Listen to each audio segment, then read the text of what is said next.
Hey guys, this is Gabe Dimmick from the Baseball Rebellion, and this is the swing breakdown for Gary Sanchez of him at the 2017 Home Run Derby, and I've actually done a breakdown on him before as well, and so I'll bring up some of the same points I brought up in that breakdown and some of the reasons I think he's so good. He's got an interesting style that I kind of like. It's kind of complex to teach to a younger hitter who's just learning, but some players do things naturally, and a lot of coaches try to take those things out, and that's something that we try to leave in if it's something that they naturally do. So for Sanchez, for instance, he kind of lifts up early, so as the pitcher's releasing the ball, he hasn't committed forward, he just kind of lifts up. And then as he's reading the pitch, that's when you're going to really see him kind of like load and coil his hips more. And he also tips during that time. So as he lifts, he's reading, and then as he goes forward, that's when he's going to tip his bat, load his hips, and then go into his swing. And again, it can be just a little bit confusing to teach to a kid because it's a lot of steps to lift, then load, then and kind of tip all together. But I think he puts it together really well and consistently, in my opinion. So he does a good job to me using the tip. Again, the tip is where you get the bat going out in front of you, kind of pumping your hands down, and it gives the bat basically a running start. So you don't have to break the law of inertia, which is that an object at rest wants to stay at rest, so you don't have to use energy to do that. So since the bat's already moving, it's just there's less friction as far as him coming through, and he can gain bat speed a little bit easier. And I think he does a better job than guys like Justin Bour or Jock Peterson, who I think flatten out excessively. So you're going to see him get back to about this 45-degree mark, and then you're going to see him really get back and down into the zone here. Okay, so that's something that I think Sanchez does extremely well compared to some of those guys.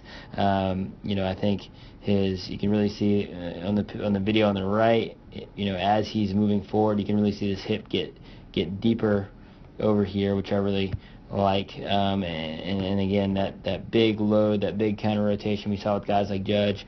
Also, you see that his head doesn't move a great amount from the time of his landing. He goes forward some and down some, right? But his lower half moves a lot more. His lower half's moving more. You can really see the separation here between his belt and his chest.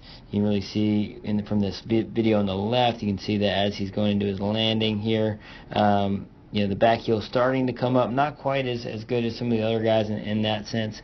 I don't think his back leg gets turned quite as far, but he's still in really good shape, and because he keeps his head back, he does a really good job of getting the bat deep in the zone as well. And I think he's a guy who, because of that better angle that he comes into the zone, keeps his bat in the zone out in front more as well, sort of like Aaron Judge does, where some other guys can't do that. So he releases the bat up and out much better. You can also see here that he super thrusts his back hip and his back foot. You see that back foot moving at contact, and again, that's not a foot move, it's a hip and a leg move that pulls that thing forward. And he does a really good job of leaning toward his back leg. We talk all the time to our players, our kids, about the back leg being like the kickstand on a bike, and that's what holds you up at the end, and that's really where our axis should be leaning towards. And you can really see him leaning toward the back leg at the end. If he were to fall, he'd fall toward the umpire or toward the catcher. So I love a lot of what he's doing. And if you're a player that has a tip in their swing, he would be a really good guy to watch because he doesn't do it too early. I like how he moves it late enough to where it's constantly in motion and where it doesn't come to a stop again, because the whole point of a tip is to be able to keep moving, right? If we stop, there's no real point of having that tip. So again, really like Sanchez's swing. I think him and Judge together on the same team for the next decade could be really fun as a Yankees fan. Thanks for watching.